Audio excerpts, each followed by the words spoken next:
Retrouvez l'entrepreneur de l'année, une émission en partenariat avec EY, naturellement aux côtés des entrepreneurs.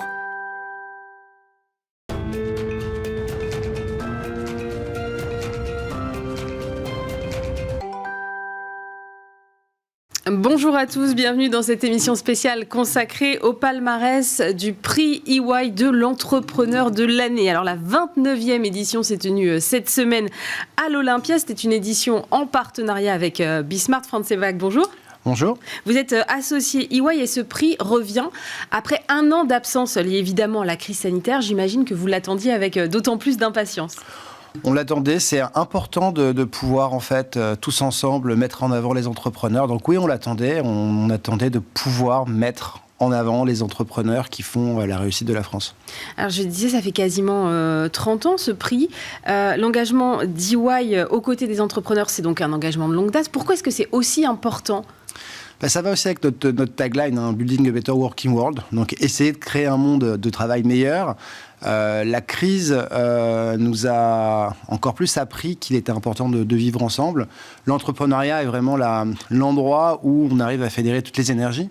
Donc voilà, notre firme, depuis des années, met en avant les entrepreneurs qui sont un peu les nouveaux héros de nos sociétés. On a eu de l'entrepreneuriat bashing pendant très très longtemps. Nous, de côté EY, on a toujours été convaincus que la croissance passait par ces entrepreneurs. Donc c'est la parole en fait qui vient du terrain et qui nous plaît beaucoup. C'est mettre en lumière aussi des entreprises, des patrons qu'on ne voit pas nécessairement dans les médias habituellement. Ce n'est pas les grandes sociétés du CAC 40, c'est toute la palette en fait de l'entrepreneuriat français. Oui, tout à fait. Dans ce prix, nous récompensons tout type d'entreprise, de la start-up à la très grosse ETI. Et ce qui est intéressant, c'est que par la construction de notre prix qui est régional puis national, on a vraiment en fait l'expression de toutes les régions qui arrivent en fait à s'exprimer. Donc c'est une représentativité de toutes les entreprises françaises. Moi j'aime bien cette phrase. Il y a un de vos associés qui a écrit sur votre site internet: que serait l'économie sans l'engagement des entrepreneurs? C'est vrai que finalement, c'est quand même eux qui créent les emplois, qui créent de la valeur, qui innovent et qui s'adaptent aussi au gré des crises. Et là, je pense que vous avez aussi voulu récompenser cette adaptabilité, cette résilience. Oui, agilité importante dans ces entrepreneurs. Par ces entrepreneurs. Et notre prix cette année, depuis maintenant plusieurs années, permet aussi de mettre en lumière la performance et l'engagement. Et finalement, c'est ce couple qui nous intéresse. Comme vous l'indiquez, les entrepreneurs ont capacité à être beaucoup plus fins dans leur approche. Et du coup, c'est eux qui arrivent à trouver les solutions. Comment est-ce que vous avez composé le jury? Quels sont les critères, en fait, quand on veut candidater au prix EY de l'entrepreneur de l'année? Alors, côté jury, le jury est composé en fait, d'anciens lauréats. Quoi de mieux que de pouvoir en fait utiliser cette force-là, de membres de l'écosystème, que ce soit en fait l'écosystème associatif autour de l'entrepreneuriat, mais aussi le monde académique. On est toujours très à l'écoute de ce qui se passe dans les universités, dans les écoles, ce qui nous permet en fait d'avoir une bonne représentativité dans les jurys. Alors, cette année, il y avait quand même 350 candidats sur la ligne de départ, 45 lauréats régionaux. L'idée, c'est de montrer que la réussite entrepreneuriale, elle passe aussi par les territoires. Franchement, la France est un pays merveilleux. L'entrepreneuriat s'exprime dans toutes les régions, dans toutes les villes. Et comme vous l'avez indiqué tout à l'heure dans l'introduction, on a à cœur aussi de mettre en avant des entrepreneurs qui n'ont pas tout le temps la parole, puisque c'est vrai que souvent on est focalisé, on associe entrepreneuriat et CAC 40, alors on adore aussi le CAC 40, mais voilà, via ce prix-là, ça nous permet en fait de mettre en avant des histoires entrepreneuriales, et on l'a vu, qui sont des histoires soit de création ou de transmission, puisqu'on a aussi un prix familial. Alors, nous allons recevoir dans quelques instants justement les lauréats de la cérémonie nationale qui s'est tenue cette semaine. Mais vous, qu'est-ce que vous retenez de ce cru 2021 et de ces 45 lauréats régionaux d'abord? Encore une fois, on les a reçus entre les crises sanitaires, on ne sait plus en fait où on en est, est-ce qu'on est cinquième vague, on ne sait pas, mais qu'importe. Et finalement, l'énergie qui se dégage de cette nouvelle promotion est juste incroyable. Donc de l'énergie, de l'agilité, le fait de pouvoir réinventer et surtout en fait cette connexion avec les équipes. on l'a vu sur scène lors de la remise, les entrepreneurs sont avant tout des personnalités qui fédèrent autour d'eux des équipes. Et on aime bien cette idée-là aussi de mettre l'humain en avant, puisque en fait, la réussite passe par le partage et par l'humanité que dégagent ces entrepreneurs. Et c'est toujours une histoire d'hommes et de collectif, en fait, une entreprise. Ouais, c'est un savant mélange entre une vision à un moment donné et c'est comme toute stratégie. La stratégie n'existe que s'il y a de l'exécution. Et l'exécution passe par des équipes. Et d'ailleurs, l'élément qui nous a aussi beaucoup marqué pendant ces interactions, c'est cette nécessité absolue de trouver les bons talents. Et on l'a vu d'ailleurs dans les prix que nous avons remis, ce sujet, la mise en avant en fait de la richesse des talents est complètement clé dans cette logique. Merci Franck, vous restez avec moi. On va recevoir le lauréat de l'engagement sociétal.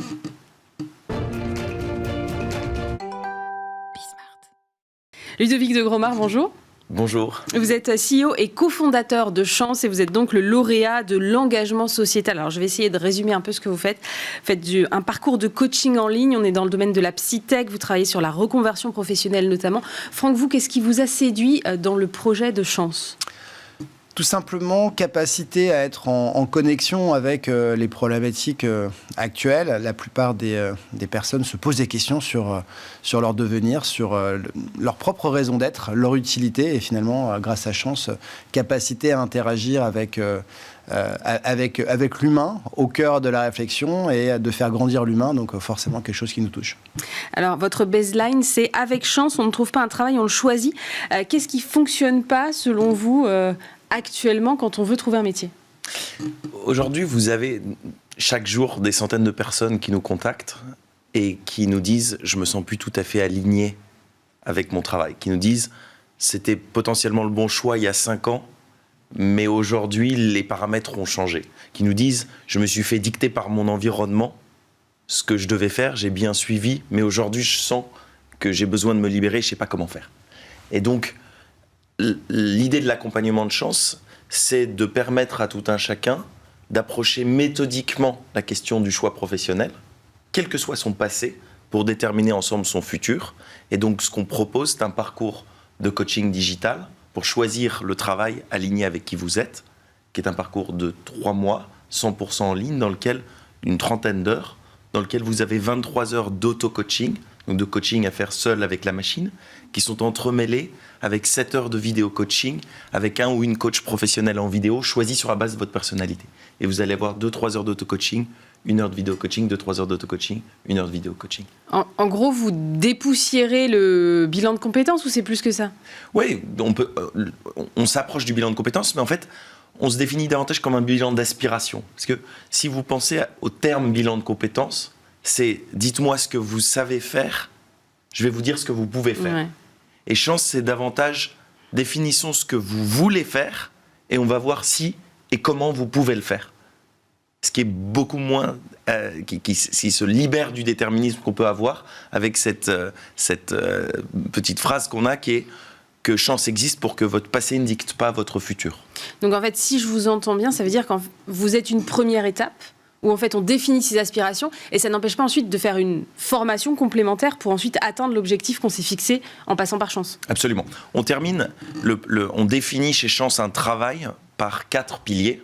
Donc travail égale métier, finalité, environnement de travail et impératif de vie, financier, géographique, horaire. Et donc à l'issue du parcours de Chance, vous avez un démarrage. Ça dure en moyenne 3 mois. Premier mois d'introspection, donc d'identification de vos aspirations profondes, de vos compétences et de vos impératifs de vie, financiers, géographiques, horaires. Puis on va utiliser toute cette data pour vous remettre algorithmiquement une liste de 12 pistes professionnelles alignées avec qui vous êtes, qui est le démarrage de la deuxième phase d'exploration. Et puis dans cette deuxième phase d'exploration, deuxième mois, on va réduire de 12 pistes jusqu'à 1. Et on rentre dans le 3e mois qui est un mois de validation, donc de certification de l'adéquation d'une personne avec un travail, selon ces 4 piliers. Et vous sortez de cette phase intensive avec un projet de travail certifié. À partir de là, on ne vous abandonne pas là, on vous accompagne jusqu'à l'entrée dans le travail en question, qui peut être en interne, si c'est de la mobilité interne dans un groupe, parce qu'on travaille en B2B avec les entreprises, en externe, ou bien, et là il y a 3 possibilités.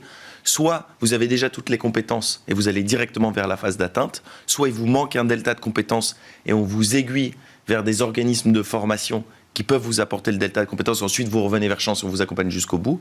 Et 3e alternative, vous allez vers l'entrepreneuriat ou le freelancing, ce qui n'est pas notre métier. On vous aiguille vers des organisations d'accompagnement à l'entrepreneuriat ou de plateformes de freelancing. Franck, vous parliez d'engagement. Là, on est en plein dedans sur l'engagement social et sociétal. En fait, ce qui est intéressant, c'est la combinaison de la performance et de l'engagement, et c'est ce nouvel entrepreneuriat, c'est de mettre au cœur en fait de la stratégie de l'entreprise, de votre entreprise, une conviction forte. On parle de bilan d'aspiration, donc on est dans une nouvelle étape, et c'est vrai que c'est une tendance de fond. La loi Pacte nous avait permis en fait de réfléchir à la raison d'être, mais finalement il y a toute une génération d'entrepreneurs qui n'ont pas besoin de changer leur objet social dans leur statut dès le départ. Cette prise en compte de l'humain au centre et de l'impact, et c'est pour ça qu'on a été séduit par le projet. Ludovic, justement, pourquoi l'entrepreneuriat à impact? Qu'est-ce qui vous a poussé dans cette voie-là? La naissance, et c'est peut-être important, on parle de l'activité de Chance, mais pourquoi est-ce qu'on fait ça? Et le mot chance vient d'égalité des chances, et la mission de Chance est d'essayer d'améliorer une chose, qui est la mobilité sociale. Aujourd'hui, en France, si vous faites partie des 25% des Français aux salaires les moins élevés, c'est un chiffre de l'OCDE de 2018, il va falloir en moyenne 6 générations à votre descendance pour passer au-dessus du salaire médian. Et 6 générations, c'est 2 siècles. Okay, donc en gros, il n'y a pas de mobilité sociale dans notre pays, et la moyenne OCDE, c'est 4,5. Donc, et nous, on est à 6. Et nous, on est à 6. Ah ouais. Pour vous donner un point de repère, le Danemark, c'est 2, l'Espagne, c'est 4. On est le pays de l'abolition des classes sociales, il y a 2 siècles, la Révolution française, des trucs comme ça. Et donc, la mission de Chance, c'est d'essayer de contribuer à l'amélioration de ça. Quelle est notre théorie d'impact? C'est de dire l'engagement au travail, donc le fait de vibrer dans son travail, est une condition qui est nécessaire à la performance au travail. Et la performance au travail est une condition qui est nécessaire à la promotion, au fait d'être promu, et donc à l'accès à la mobilité sociale. Donc, c'est pour cette raison, par cette chaîne causale, qu'on a décidé de travailler sur l'engagement au travail, en développant ce qu'on a la prétention d'appeler le système d'orientation professionnelle pour adultes le plus avancé, et de le rendre accessible à tous. Et donc, aujourd'hui, dans nos statuts, il est inscrit qu'au moins 25% des bénéficiaires de Chance chaque année ont un dernier salaire inférieur à 1 400 € net par mois. Donc vous avez des cadres sup qui choisissent Chance parce que c'est la solution la plus désirable pour leur orientation personnelle.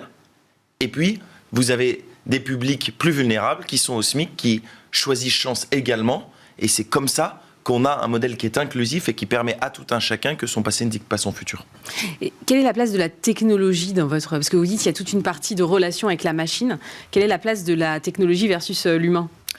Alors, vous avez parlé de Psytech et souvent on définit Chance comme un des pionniers de la Psytech en France, qui est cette intégration psychologie-technologie.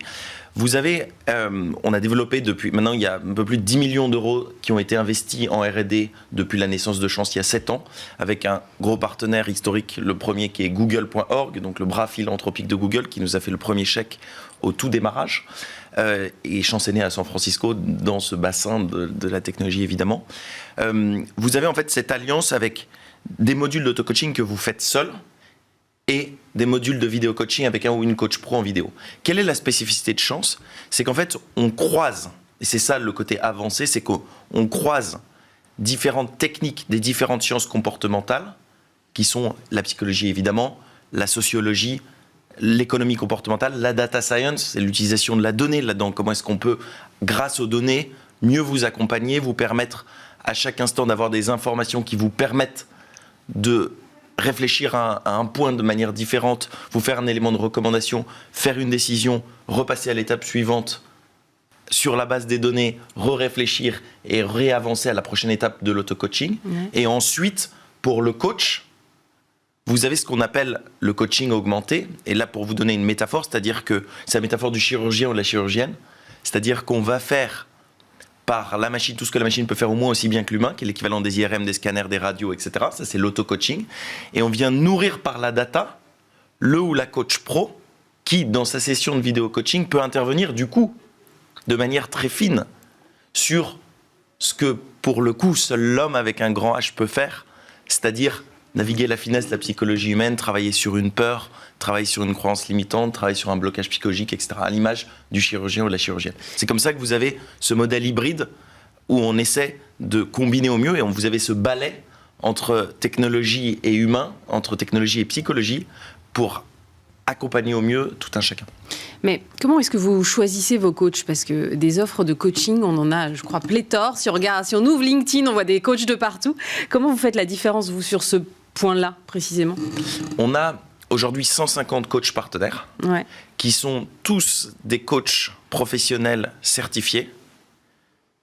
RNCP, pour la majorité IFC, qui est International Federation of Coaching. Ils ont tous et toutes au moins 2 ans d'expérience professionnelle. Ensuite, ils sont sélectionnés par chance.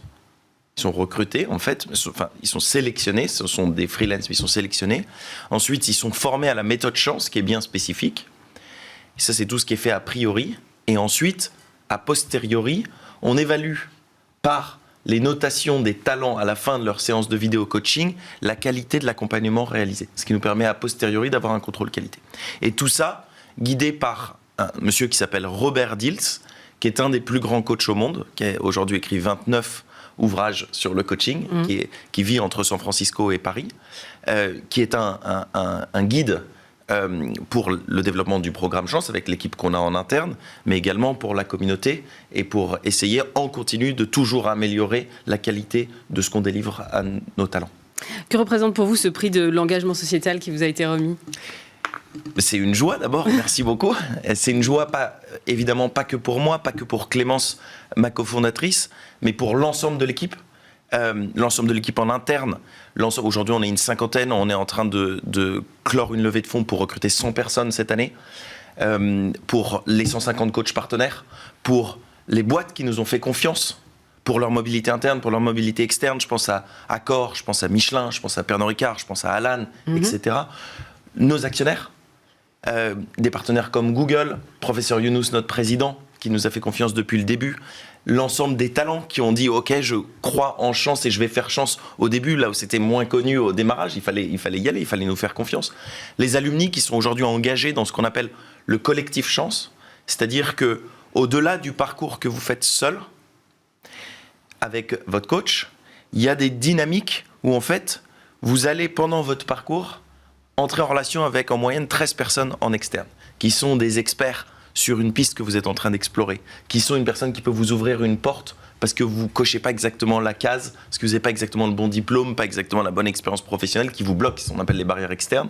Donc le collectif peut permettre de matcher finement ce qu'on appelle les duos chance, 2 personnes du collectif pour permettre de donner sa chance à une personne qui l'aurait pas eu autrement. Et ça, c'est quelque chose qu'on va développer très fortement à partir de dans un mois.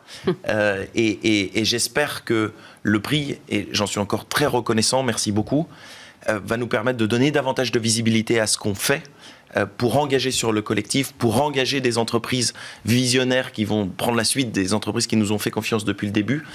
Et puis les talents, directement les individus. Vous savez, c'est votre ami avec qui vous dînez, qui vous disait il y a 3 mois, mon job, j'en peux plus, j'ai envie de changer. Et puis 3 mois après, vous redînez avec lui, il n'a toujours pas changé. Oui, je vois très bien. Vous voyez de qui je parle aussi. Vous êtes d'accord que vous l'envoyez un petit message à la fin de l'émission? C'est à qui l'envoyer. Vous savez. Et donc, c'est pour tous ces talents également qui peuvent le financer par le CPF. Vous savez, le compte personnel de formation. Donc, il y a des crédits qui font que vous pouvez utiliser immédiatement le CPF en 3 minutes pour faire chance. Donc c'est pour tous ces talents qu'on espère que Chance va avoir davantage de visibilité dans les semaines à venir. Et merci encore beaucoup de nous avoir décerné ce prix. Merci beaucoup Ludovic de Gromard, CEO et cofondateur de Chance. Merci d'avoir été avec nous. Finalement, on va rester un peu dans le même secteur, Franck, avec le prix de la start-up de l'année. Il ne peut pas être avec nous aujourd'hui, mais c'est aussi le domaine de la formation, puisqu'il s'agit des 2 cofondateurs d'Open Classrooms.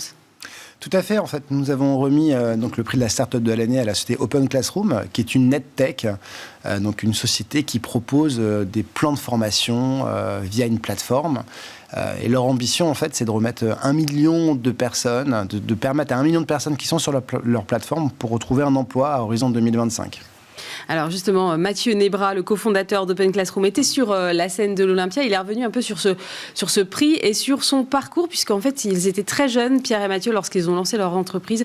Ils ont débuté ça, ils avaient 11 et 13 ans. On les écoute. Bien, avec un petit peu d'étourdissement, un mélange d'étourdissement et de fierté, mais c'est évidemment quelque chose qui n'était pas évident dès le départ. C'est vraiment quelque chose qui a démarré d'une frustration de ne pas trouver de cours accessibles pour créer des sites web et qui, par un effet de persévérance, au départ on travaillait soir et week-end avec Pierre en parallèle de nos études, on a fini par se rendre compte que ça marchait, qu'il y avait besoin de plus de cours, que les gens en réclamaient plus. Alors on a essayé d'être à l'écoute, on a essayé d'en faire plus, on a essayé d'ouvrir de plus en plus les capacités qu'on offrait. C'est devenu tellement gros qu'on a dû créer une entreprise en fait, qu'on s'est dit voilà, et là il faut y aller à temps plein. Et voilà, c'est une histoire de rebondissement et surtout de persévérance, vraiment j'insiste là-dessus. Mathieu Nebra, le cofondateur d'Open Classrooms. Alors là aussi, Franck, évidemment, fort impact social, entreprise à mission qui plus est d'ailleurs. Entreprise à mission, Big Corp, tous les bons certificats qui vont bien, mais au-delà de ça, une conviction de deux adolescents qui sont confrontés à une incapacité à trouver une solution. Et donc là, on adore ça aussi côté EY. La force de l'entrepreneuriat, et d'ailleurs l'entrepreneuriat peut s'exprimer dès qu'on est adolescent. Et en fait, cette envie de partager le savoir, la connaissance, et d'aller en fait à la rencontre des gens qui souhaitent se former. Ce qui m'intéresse beaucoup et ce qui nous a beaucoup intéressé, c'est le sujet des talents. On voit que nous avons des révolutions industrielles qui s'accélèrent, en une forme d'inadéquation entre l'offre et la demande. On a beaucoup d'ailleurs de chômage négatif, on a un taux de chômage qui est important, et pour autant, dans beaucoup d'activités, on ne trouve pas le personnel... Ce qu'on appelle les emplois non pourvus. Les emplois non pourvus. Et finalement, en mettant des entrepreneurs sur cette question, finalement, on ne trouve pas sur le marché forcément des formations qui permettent de mettre ces personnes qui sont mal formées vers des nouveaux métiers, et eux, via leur plateforme, ils vont réussir à résoudre cette équation. Donc fort impact, puisque l'une de le grand défi que nous aurons tous à remplir, c'est d'être des êtres humains auto-apprenants. Il va falloir se former tout au long de notre vie. Et donc la formation professionnelle passera forcément par des solutions qui sont digitales. Et Open Classroom nous permet en fait de résoudre cette équation. Future licorne, Open Classroom ? Sans aucun doute. Vous restez avec moi, on va passer au prix Born Global.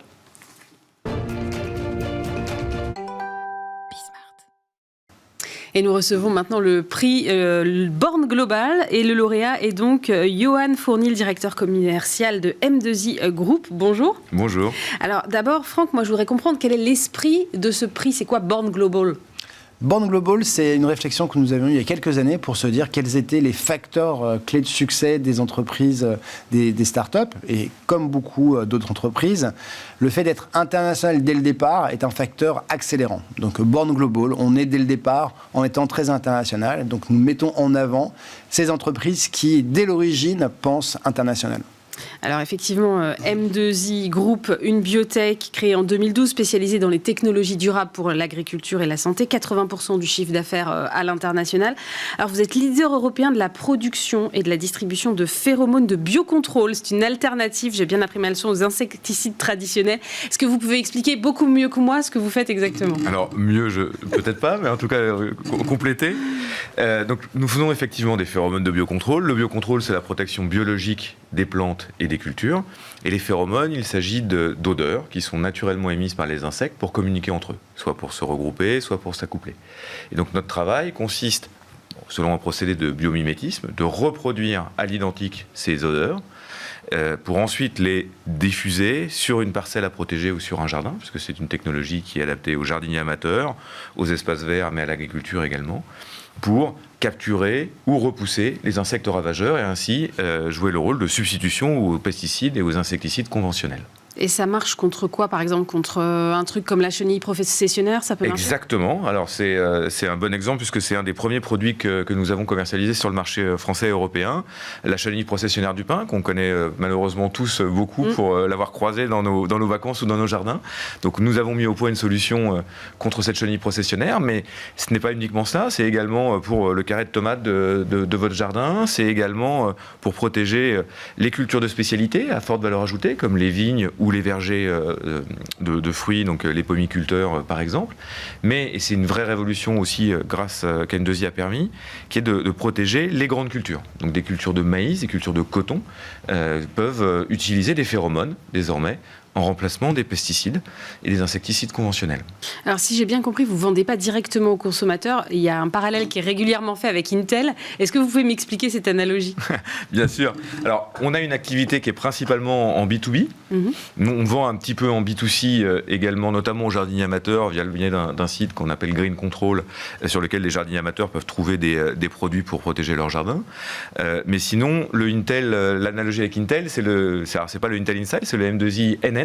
C'est une technologie, puisque les phéromones sont une vieille science, une science qui a commencé à être utilisée dans l'agriculture dès la fin des années 70. Il y a beaucoup de verrous technologiques qui empêchaient son utilisation et sa généralisation. C'était soit peu efficace parce que peu stable, soit difficile à appliquer, soit inadapté pour des grandes surfaces. On a, avec beaucoup de contenu technologique, puisque l'innovation au cœur de notre métier, on a environ 30% de nos effectifs, un peu plus, consacrés à la recherche, avec beaucoup de PhD dans nos effectifs, à la fois des botanistes, des chimistes, bien sûr, des entomologistes. Et donc, grâce à ce savoir-faire et à cette expertise scientifique, on a réussi à lever ces verrous technologiques qui permettent de rendre les phéromones accessibles en termes de prix, et accessible en termes de mode d'application et de mode de dépose dans les jardins. Et donc, en faisant cela, M2i est devenu un peu une marque déposée, ou en tout cas quelque chose qui permet l'accessibilité au biocontrôle, et c'est une garantie, une caution en quelque sorte. Et donc le M2i Enhanced, quand nous ne travaillons pas avec nos produits brandés avec notre nom M2i Group, eh bien elle porte le nom de notre distributeur avec la petite mention M2i Enhanced, qui est la caution de notre sérieux, de notre contenu technologique et de notre savoir-faire. Franck, là on est sur un profil de start-up, mais une start-up industrielle pour le coup.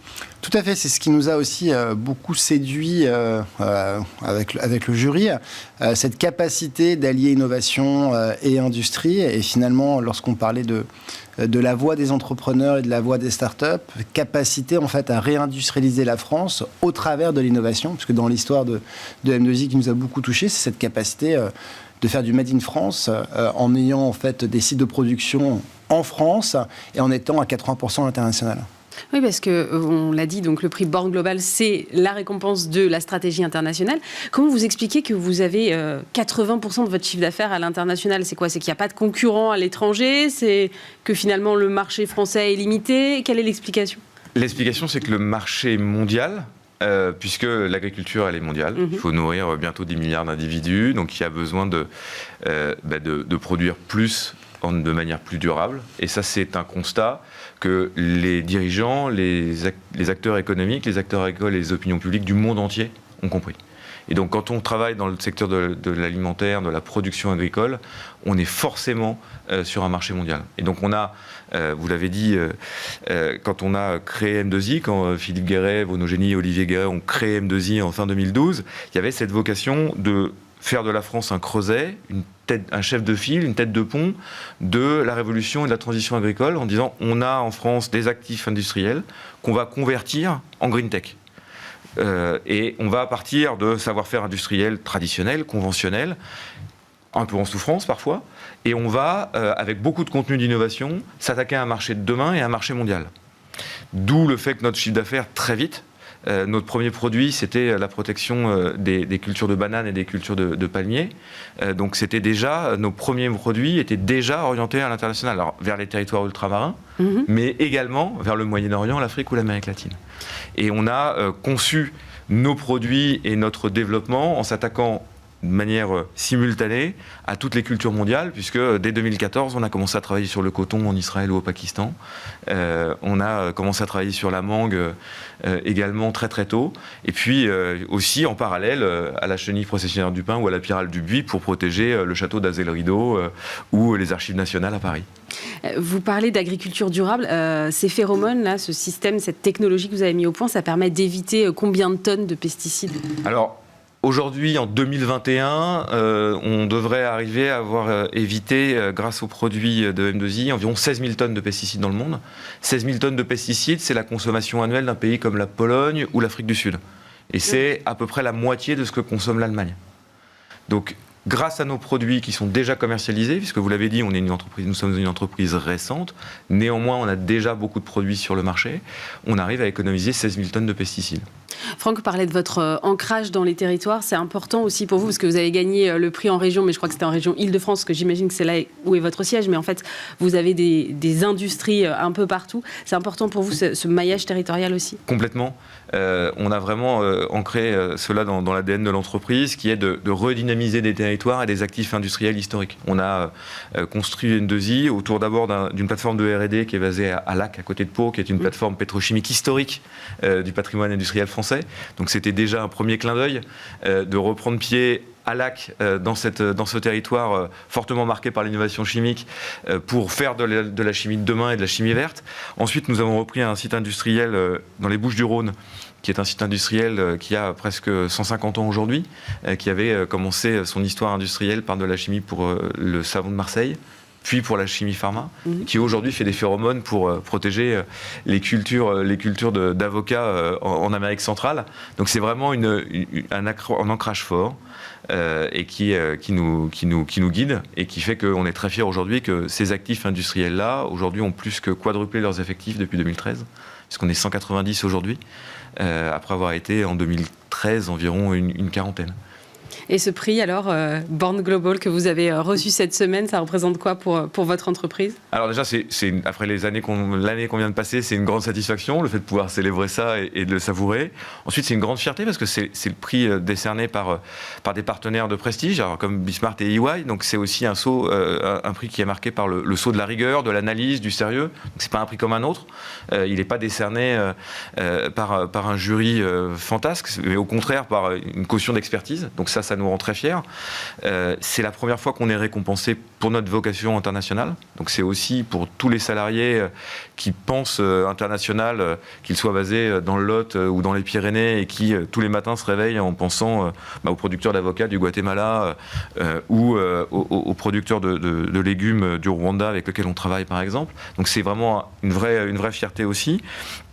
Et puis plus largement, alors sans être trop pompeux, mais c'est aussi un clin d'œil pour montrer que la France, dont on a beaucoup de French bashing, la France peut être à la fois un leader international, créateur d'une filière, parce que le biocontrôle, même si le marché fait aujourd'hui entre 3 à 4 milliards de dollars, c'est un marché jeune, c'est un marché émergent, et la France peut, M2I tient sa part, tient son rôle, mais la France peut être vraiment un modèle international et un creuset pour ce développement, cette révolution agricole dont on pense qu'elle sera, c'est Havas Worldwide qui le démontrait il y a quelques temps dans une étude, encore plus bouleversante que l'a été la révolution digitale.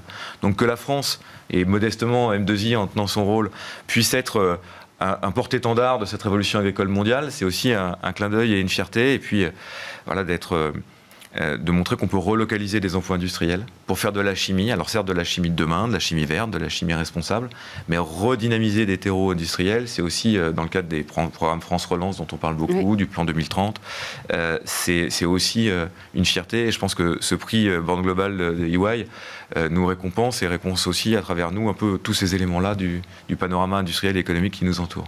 Merci beaucoup et félicitations à vous, Yoann Fourny, le directeur commercial d'M2I Group, et merci à Franck Sévac de m'avoir accompagné pour cette première partie. Et on poursuit cette émission avec Claire Delarbre, bonjour. Bonjour. Vous êtes associé EY, vous êtes basé à Lyon, donc vous représentez aussi le prix de l'entrepreneur de l'année dans les territoires. C'est important pour EY, cette dimension territoriale? Oui, c'est vraiment important. Et ce qu'on se rencontre avec tous ces entrepreneurs qu'on a eus dans nos régions, c'est que l'aventure entrepreneuriale, c'est vraiment la richesse. Et ça se passe dans les territoires.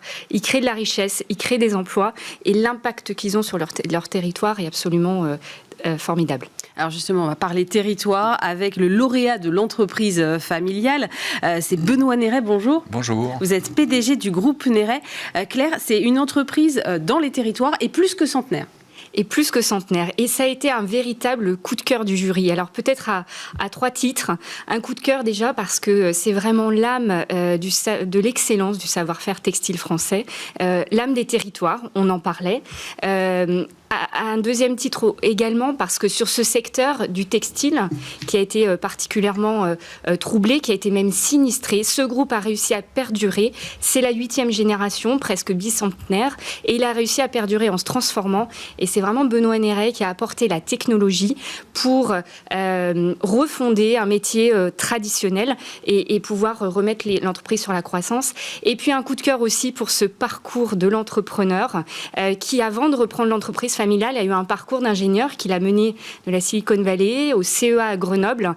Et c'est ça qui a permis l'innovation dans cette entreprise. Mais oui, c'est ça, parce que Benoît Néret, j'ai lu que vous étiez ingénieur en microélectronique. Oui, oui. Mais qu'est-ce qui s'est passé à un moment? On se fait rattraper, on ne peut pas échapper à l'héritage familial? Je crois qu'on se fait rattraper effectivement par la passion familiale. Donc quand j'étais petit, moi j'allais souvent évidemment rejoindre mon papa, notamment les mercredis.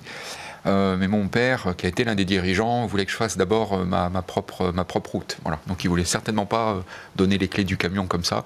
Donc il m'a envoyé aux États-Unis. Et puis après à Grenoble, où j'ai travaillé dans l'environnement passionnant des startups.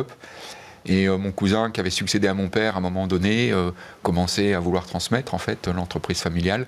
Et donc il m'a contacté et on a décidé de commencer à travailler ensemble pour se dire comment est-ce qu'on peut pérenniser ce savoir-faire industriel d'exception qu'est le tissage et l'impression textile, mais mettre de la technologie pour innover et se développer. Et donc en fait j'ai quitté Grenoble et la microélectronique pour reprendre cette PME familiale. Et je crois qu'au fond de moi j'avais toujours ça effectivement en vie.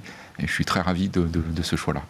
Alors, vous fabriquez, parce qu'on ne l'a pas dit encore, vous êtes dans le textile, mais vous êtes sur un marché spécifique. Vous fabriquez des rubans de médaille, des étiquettes de marque, des écharpes de mer. C'est un marché quand même presque de niche, et en même temps un marché un peu de luxe, si j'ai bien compris. Oui, alors notre métier, c'est de concevoir des accessoires en fait textiles pour essentiellement les grandes marques. Donc nous travaillons pour tous les grands groupes du luxe, notamment les grandes marques françaises.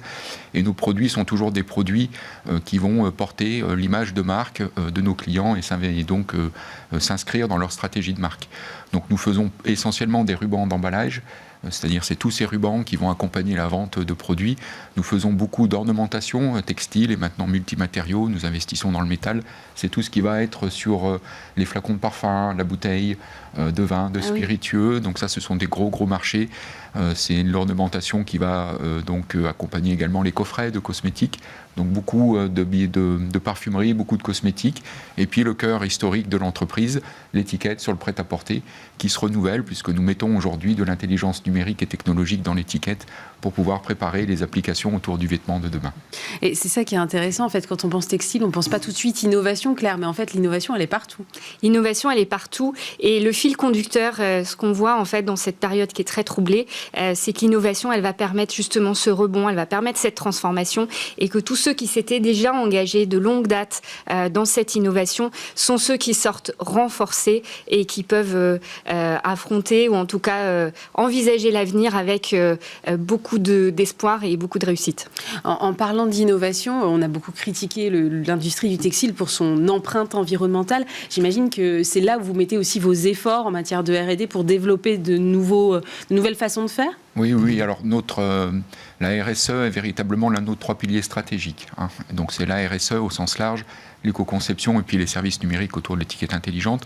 Sur l'éco-conception, on a été les premiers rubaniers à en fait commercialiser des rubans biodégradables, biosourcés.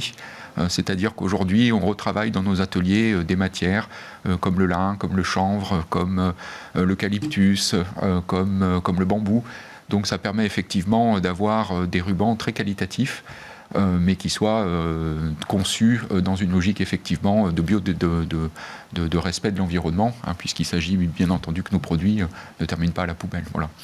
Donc on a énormément d'innovations là-dessus, un grand nombre de certifications internationales parmi les plus exigeantes, notamment notre atelier d'impression l'a complètement modernisé pour avoir des impressions qualifiées GOTS notamment, donc des encres qui sont un peu particulières.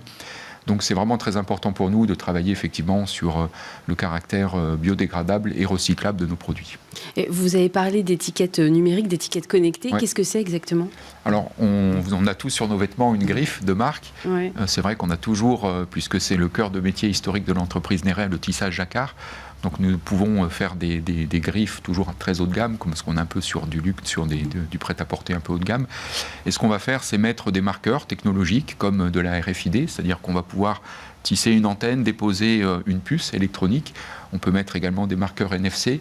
On peut mettre également des marqueurs optiques comme des QR codes, mais dans lequel on va cacher en fait de l'intelligence avec des partenaires logiciels.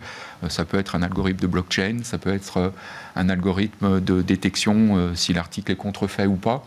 Et donc on va pouvoir porter de l'intelligence sur le vêtement, sur l'article textile, pour pouvoir développer des applications côté logistique pour le client, traçabilité, supply chain, mais aussi et surtout, et c'est ce qui nous passionne dans cette démarche de consommation responsable, donner de l'information au consommateur, d'où vient le vêtement, est-ce qu'il est à moi, dans quelles conditions il a été fabriqué, comment est-ce qu'il est composé. Et là, on va pouvoir véritablement enrichir finalement la compréhension du consommateur du vêtement. Et puis, dans le textile technique, des applications, combien de fois la corde d'escalade, le baudrier a été utilisé, combien de fois le masque textile a été lavé. Donc on va pouvoir comme ça vendre avec des partenaires logiciels, des services numériques qui permettent véritablement toujours de vendre notre tissage, mais de rajouter de la valeur ajoutée autour. Alors, je crois que vous avez réalisé en 2020 47% de votre chiffre d'affaires à l'international. Vous misez beaucoup sur l'export tout en maintenant, on le disait avec Claire, un fort ancrage local, notamment dans la région de Saint-Étienne. Oui. C'est important pour vous de ne pas délocaliser et de maintenir ce savoir-faire made in France ? Oui, alors on n'a jamais délocalisé depuis 1823 notre atelier de tissage jacquard et notre atelier d'impression textile. Moi, j'en suis très fier puisque ça a vraiment été un combat à certaines générations. Je pense notamment à mon papa. Pour lui, l'industrie était importante parce que, au-delà, bien sûr, de la création de richesses et d'emplois, on va créer des emplois pour des gens qui, au départ, n'ont pas forcément énormément de qualifications. Donc, on parle beaucoup de l'économie de la connaissance et c'est très important, mais je crois qu'il ne faut pas oublier aussi toutes celles et tous ceux qui n'ont pas, pour des raisons X, Y ou Z, pu avoir au départ une formation importante. Et là, l'industrie permet l'insertion en fait, sociale et professionnelle d'une population très large et qui est importante. Et l'industrie aujourd'hui, comme elle est quand même 4.0 ou numérique, est qualifiante. C'est-à-dire qu'aujourd'hui, un opérateur doit comprendre la mécanique, la fibre, le textile, mais il doit comprendre le numérique, il doit comprendre un ERP.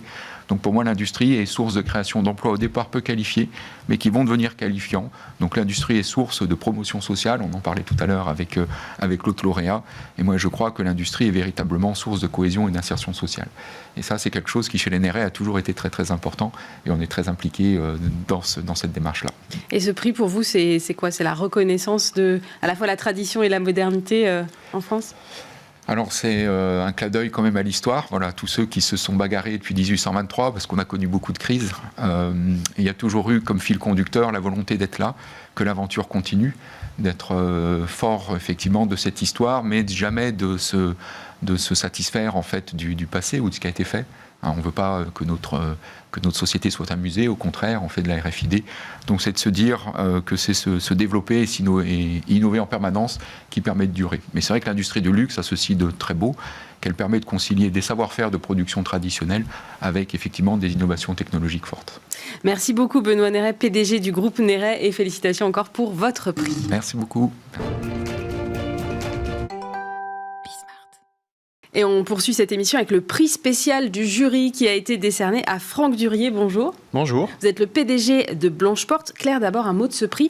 C'est exceptionnel ce prix cette année. Qu'est-ce qui l'a motivé ? Alors oui, c'est vrai que c'est la première fois, c'est du jamais vu, au niveau national en tout cas, qu'il y a un prix spécial du jury. Et il y a eu clairement un consensus. Je pense que dans cette époque où nous vivons, où le rebond, la capacité à s'adapter, le recommencement sont clairement décisifs.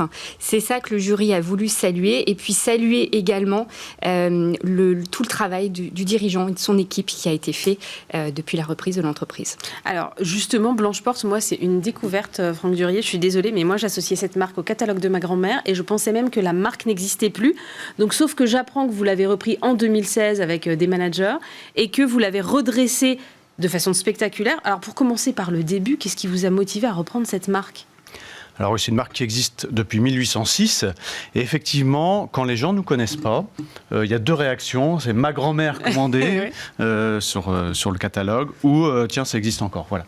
Et donc nous, on était 4 directeurs au comité de direction dans cette entreprise. Et on se battait pour essayer de la remettre sur les rails, etc., dans un groupe. Et à un moment donné, le groupe décide de vendre une série d'entreprises, dont la nôtre.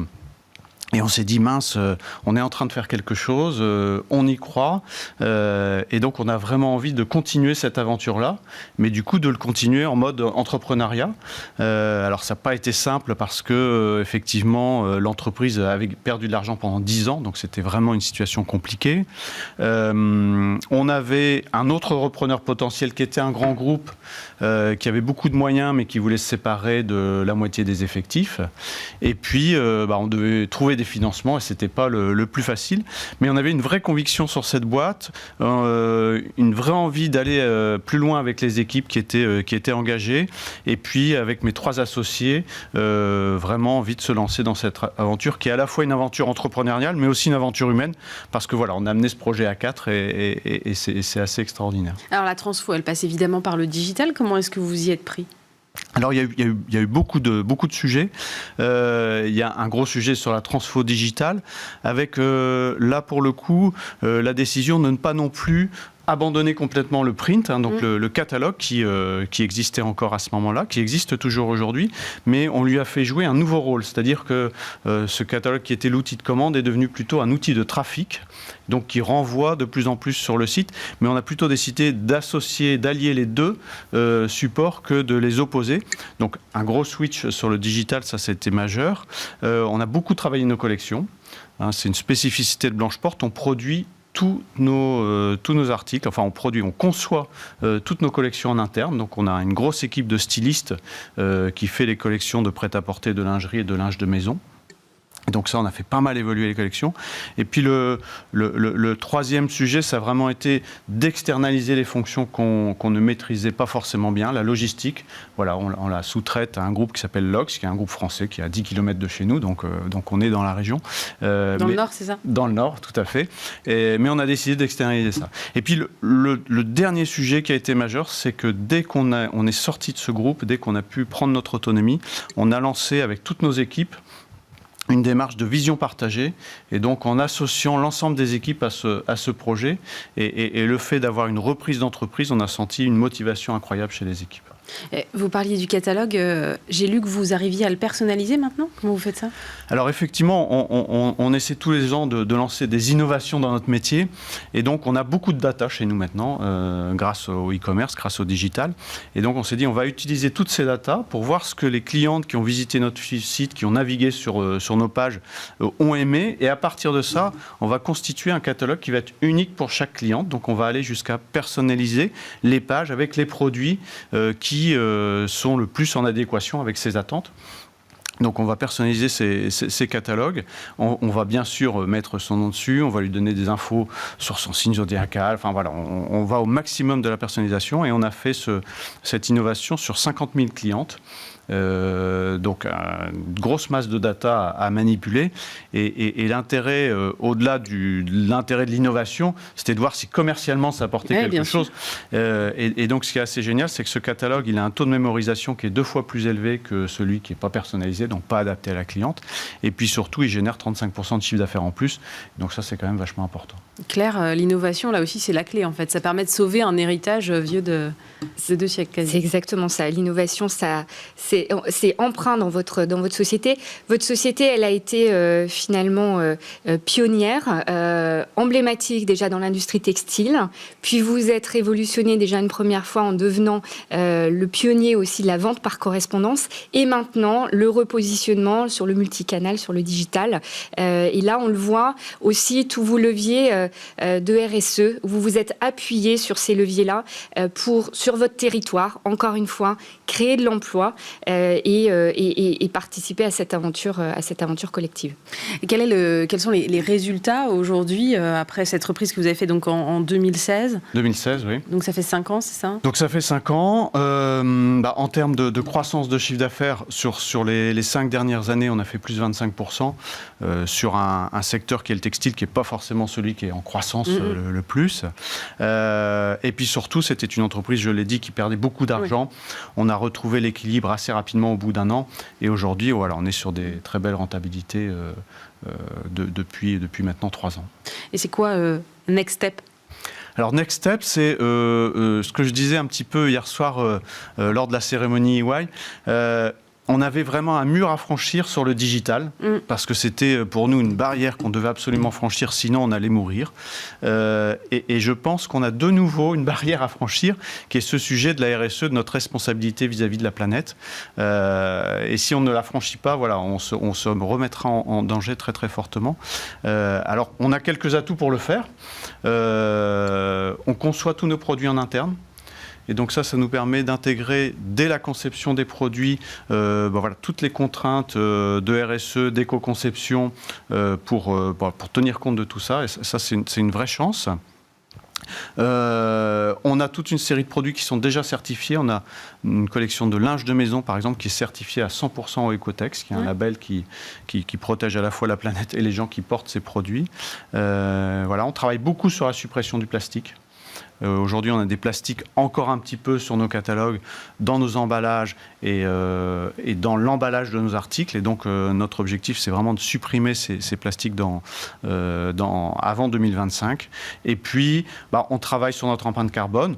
On transporte des marchandises entre les fabricants, nos entrepôts, nos clients. Donc voilà, on essaie de trouver toutes les solutions de compensation des émissions carbone sur ces sujets de transport. Un mot de ce prix que vous venez de recevoir, prix spécial du jury, c'est la reconnaissance d'un travail d'équipe ? Voilà, tout à fait. Moi, c'est vraiment un prix qu'on prend collectivement, d'abord avec mes 3 associés, Corinne, Caroline et Salvatore, parce que, je le disais, il y a 6 ans, on était en train de se battre pour reprendre cette entreprise et se retrouver hier soir à l'Olympia pour recevoir ce prix, c'est juste incroyable pour nous. Et puis, c'est un prix collectif pour nos salariés. On a repris cette boîte à 185 avec 185 personnes. Ils nous ont suivis, ils nous ont pas abandonnés.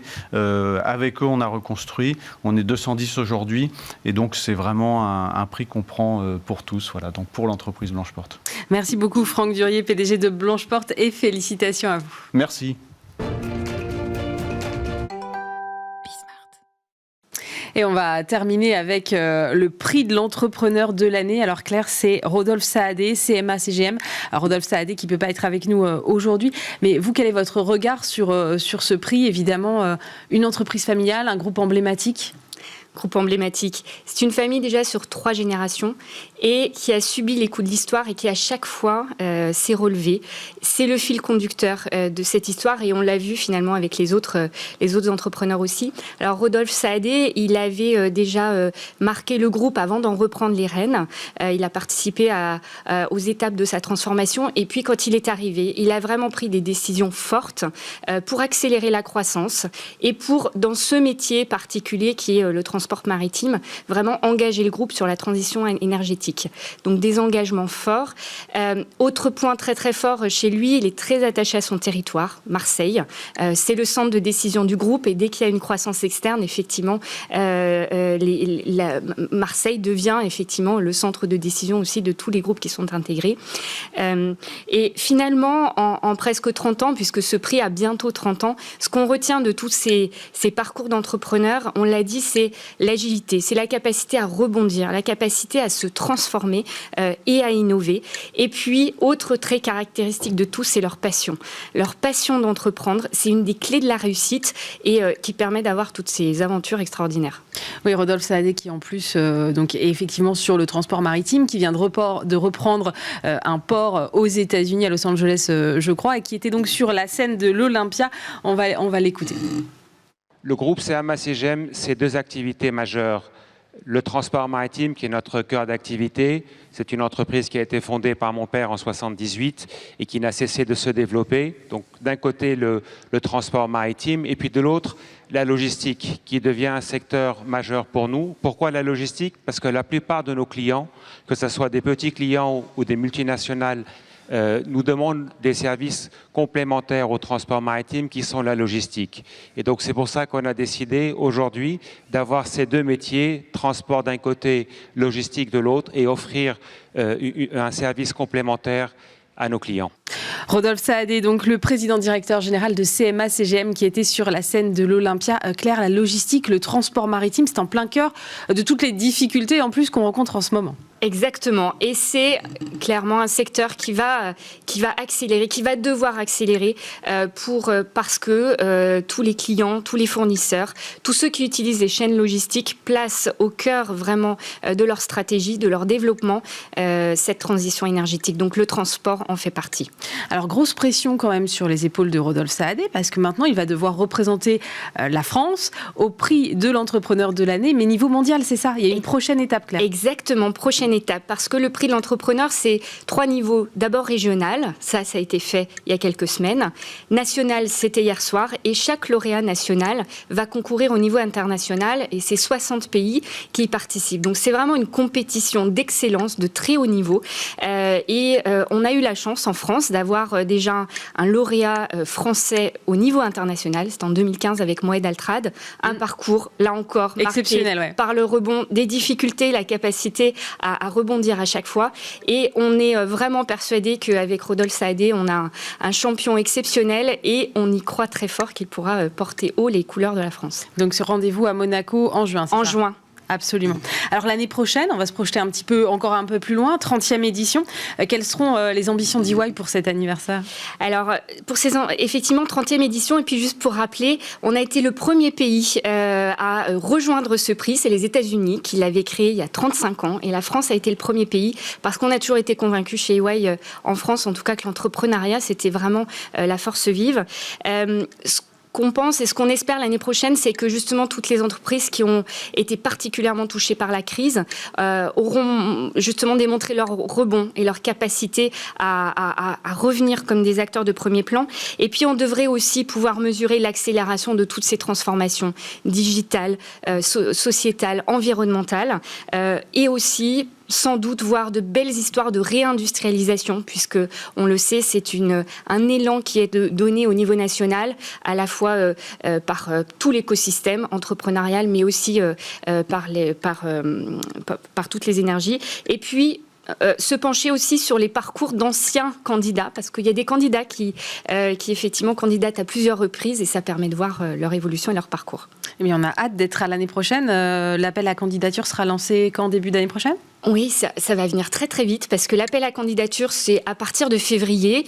On rencontre les entrepreneurs dans toutes les régions au printemps, et puis les jurys délibèrent au niveau régional en juin-juillet. Donc tout l'écosystème, EY, les entrepreneurs, le jury, les partenaires, tout le monde va se réunir pour cette vraiment très belle édition de la 30e année, où on va encore une fois fêter l'entrepreneuriat. On a hâte d'y être en tout cas. Merci beaucoup Claire Delabre, associée EY. Merci à vous de nous avoir suivis pour cette émission spéciale consacrée au prix de l'entrepreneur de l'année EY. Passez un très bon week-end sur Bismart.